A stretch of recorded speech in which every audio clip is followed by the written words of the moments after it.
जय श्री राम मित्रों, मैं आपका मित्र हर्षित दीक्षित आपके लिए आज महाभारत का प्रथम अध्याय का श्लोक संख्या 60 से 90 तक का अर्थ लेकर आया हूँ। आप लोग इसको सुनकर ज्ञान प्राप्त करें तथा चैनल को सब्सक्राइब करें, वीडियो लाइक करें, शेयर करें।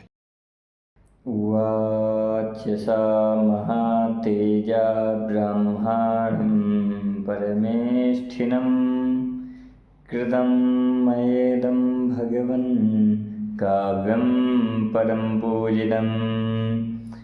परम तेजस्वी व्यास जी ने परमेष्ठी ब्रह्मा जी से निवेदन किया, भगवन, मैंने यह संपूर्ण लोकों से अत्यंत पूजित एक महाकाव्य की रचना की है। ब्रह्मन् वेद रहस्यं च यच्चान्यत् स्थापितं मया सांगोपनिषदां चैव वेदानां विस्तरक्रिया। ब्रह्मन्, मैंने इस महाकाव्य में संपूर्ण वेदों का गुप्ततम रहस्य तथा अन्य सब शास्त्रों का सार संकलित करके स्थापित कर दिया है। केवल वेदों का ही नहीं, उनके अंग एवं उपनिषदों का भी इसमें विस्तार से निरूपण किया है। इतिहास पुराणानां उन्मेषं निर्मितं च यथा भूतं भव्यं भविष्यं च त्रिविधं काल संगीतम्। इस ग्रंथ में इतिहास और पुराणों का मंथन करके उनका प्रशस्त रूप प्रकट किया गया है। भूत, वर्तमान और भविष्य काल की इन तीनों संज्ञाओं का भी वर्णन हुआ है। जरा मृत्यु भयव्याधि भावाभाव विनिश्चयः विविधस्य च धर्मस्य ह्रास्यमाणं च लक्षणम्। इस ग्रंथों में बुढ़ापा, मृत्यु, भय, रोग और पदार्थों के सत्यत्व और मिथ्यात्व का विशेष रूप से निश्चय किया गया है तथा अधिकारी भेद से भिन्न भिन्न प्रकार के धर्मों एवं आश्रमों का भी लक्षण बताया गया है। चातुर्वर्ण विधानं च पुराणानां च कृतस्नसः तपसो ब्रह्मचर्यस्य पृथिवीश्च चन्द्रसूर्योः ग्रह नक्षत्र ताराणां प्रमाणां च युगैः सह ऋचो यजुषी सामान्य वेदाध्यात्मं तथैव च। ब्राह्मण, क्षत्रिय, वैश्य और शूद्र इन चारों वर्णों के कर्तव्य का विधान, पुराणों का संपूर्ण मूल तत्व भी प्रकट हुआ है। तपस्या एवं ब्रह्मचर्य के स्वरूप, अनुष्ठान एवं फलों का विवरण, पृथ्वी, चंद्रमा, सूर्य, ग्रह, नक्षत्र, तारा, सतयुग, त्रेता, द्वापर, कलयुग, इन सब के परिमाण और प्रमाण, ऋग्वेद, यजुर्वेद, सामवेद और इनके आध्यात्मिक अभिप्राय और अध्यात्म शास्त्र इन ग्रंथ में विस्तार से वर्णन किया गया है। न्याय, शिक्षा, चिकित्सा च दानं पाशुपतुं तथा हेतुनैव जन्म दिव्यमानुषं संगीतम्। न्याय, शिक्षा, चिकित्सा, ज्ञान तथा पाशुपत अंतर्यामी की महिमा का भी इनमें विशद निरूपण है। साथ ही यह भी बतलाया गया है कि देवता, मनुष्य आदि भिन्न भिन्न योनियों में जन्म का कारण क्या है। तीर्थानां चैव पुण्यानां देशानां चैव कीर्तिनं नदीनां पर्वतानां च वनानां सागरस्य च। लोक पावन तीर्थों, देशों, नदियों, पर्वतों, वनों और समुद्रों का भी इसमें वर्णन किया गया है। पुराणां चैव दिव्यानां कल्पानां युद्धकौशलं वाक्या जाति विशेषाश्च लोकयात्रा क्रमश्चयः। यच्चापि सर्वंगं वस्तु तच्चैव प्रतिपादितं न परं न लेखकः कश्चिदेतस्य भुविद्यते। दिव्य नगर एवं दुर्गों के निर्माण का कौशल तथा युद्ध की निपुणता का भी वर्णन है। भिन्न भिन्न भाषाओं और जातियों की जो विशेषताएं हैं, लोक व्यवहार की सिद्धि के लिए जो कुछ आवश्यक है तथा और भी जितने लोकोपयोगी ये पदार्थ हो सकते हैं, उन सब का इनमें प्रतिपादन किया गया है। परंतु मुझे इस बात की चिंता है कि पृथ्वी में इस ग्रंथ को लिख सके ऐसा कोई नहीं है। ब्रह्मोवाच तपो विशिष्टादपि वै विशिष्टान् मुनिसञ्चयात् मन्ये श्रेष्ठतरं त्वां वै रहस्यज्ञान वेदनात्। ब्रह्मा जी ने कहा, व्यास जी, संसार में विशिष्ट तपस्या और विशिष्ट कुल के कारण जितने भी श्रेष्ठ मुनि हैं, उनमें मैं तुम्हें सर्वश्रेष्ठ समझता हूँ, क्योंकि तुम जगत, जीव और ईश्वर तत्व जो ज्ञान है उनके ज्ञाता हो। जन्मा प्रभृति सत्यां ते वेद्धिगां ब्रह्मवादिनीं त्वया च काव्यं मृत्युकं तस्मात् काव्यं भविष्यति। मैं जानता हूँ कि आजीवन तुम्हारी ब्रह्मवादिनी वाणी सत्य भाषण करती रही है और तुमने अपनी रचनाओं को काव्य कहा है, इसलिए अब यह काव्य के नाम से ही प्रसिद्ध होगी। असकाव्यस्य कवयो न समर्था विशेषणे गृहस्थस्य शेषास्त्रया इवाश्रमः। काव्यस्य लेखनार्थाय गणेशः स्मर्यतां मुने एवमाभाष्यतं ब्रह्मा जगाम संनिवेशनम्। संसार के बड़े से बड़े कवि भी इस काव्य से बढ़कर कोई रचना नहीं कर सकेंगे।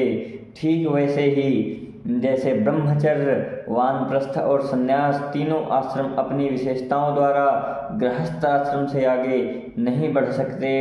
मुनिवर, अपने काव्य को लिखवाने के लिए तुम गणेश जी का स्मरण करो। सौतिरुवाच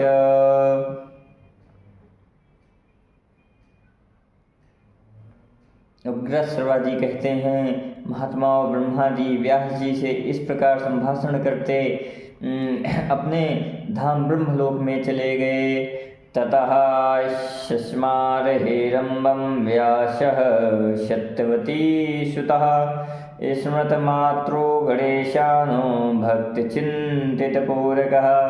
तत्रा जगाम विघ्नेशो वेदव्यासो यतः स्थिता पूजितश्च पे विशिष्टश्च व्यासेनोक्तस्तदानघ।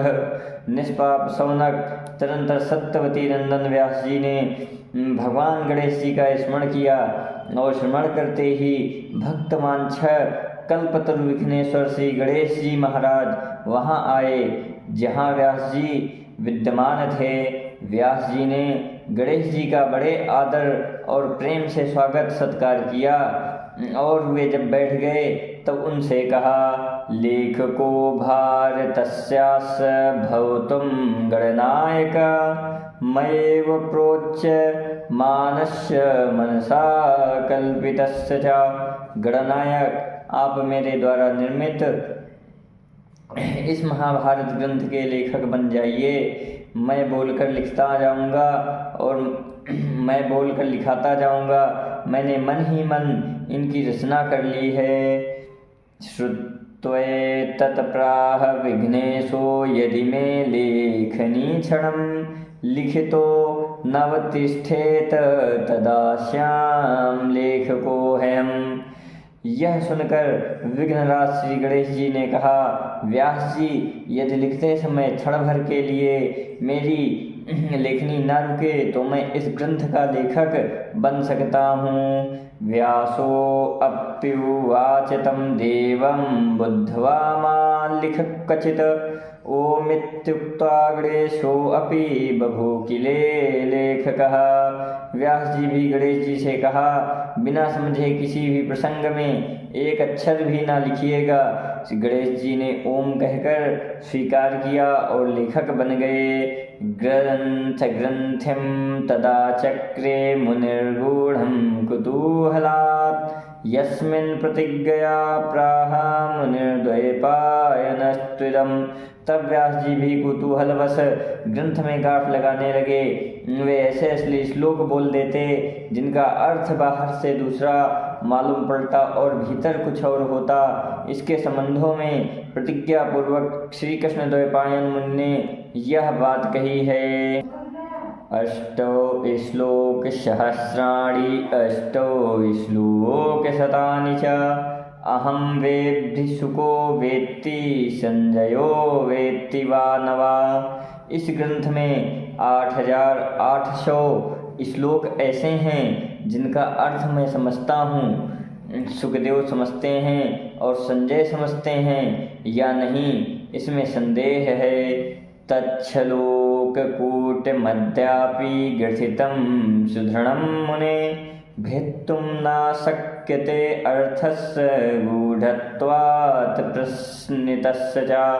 मुनिवर, वे कूट श्लोक इतने गुथे हुए और गंभीर अर्थक हैं कि आज भी उनका रहस्य भेदन नहीं किया जा सकता, क्योंकि उनका अर्थ भी गूढ़ है। शब्द भी योग वृत्ति और रूढ़ वृत्ति आदि रचना वैतरिक के कारण गंभीर।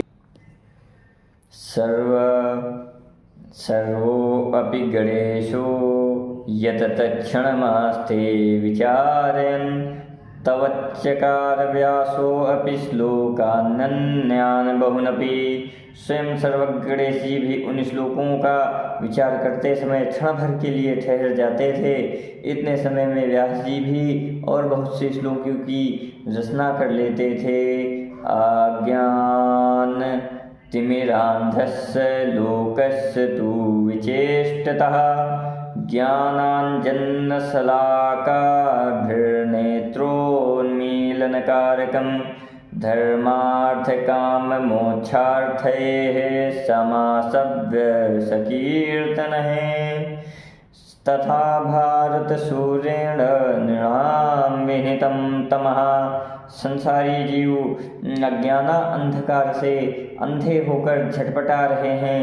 यह महाभारत ज्ञान के अंजन तथा ज्ञान के काजल की शलाका का लगाकर उनकी आंख खोल देता है। वह शलाका क्या है? धर्म, अर्थ, काम और मोक्ष रूप पुरुषार्थों का संक्षेप है और विस्तार से वर्णन यह न केवल अज्ञान की रतौंधी दूर करता, प्रस्तुत सूर्य के समान उदित होकर मनुष्यों की आँख के सामने संपूर्ण अंधकार ही नष्ट कर देता है। पुराण पूर्ण चंद्रेण श्रुति ज्योत्स्नाः प्रकाशिता। नृबुद्धिकैरवाणां च कृतमेततं प्रकाशनम्। यह महाभारत पुराण पूर्ण चंद्रमा के समान है, जिसमें श्रुतियों की चांदनी छिटकती है और मनुष्यों की बुद्धि रूपी कुमुदनी सदियों के लिए खिल जाती है। इतिहास प्रदीपेन मोहावरणघातिना लोकगर्भग्रहं कृतस्नं यथावत् संप्रकाशितम्। यह भारत इतिहास एक जाज्वल्यमान दीपक है। यह मोह का अंधकार मिटाकर लोगों के अंतःकरण रूप संपूर्ण अंतरंग ग्रह को भली भांति ज्ञान लोक से प्रकाशित कर देता है। संग्रहाध्य बीजो पोलो मास्तिकमूल्यवान्। संभवस्कंध विस्तारः सभारण्डविटंकवान्। महाभारत वृक्ष का बीज है। संग्रहाध्याय और जड़ है। पौलोम एवं आस्तिक पर्व, संभव पर्व इसके स्कंध का विस्तार है और सभा तथा अरण्य पर्व पक्षियों के रहने योग्य कोटर है।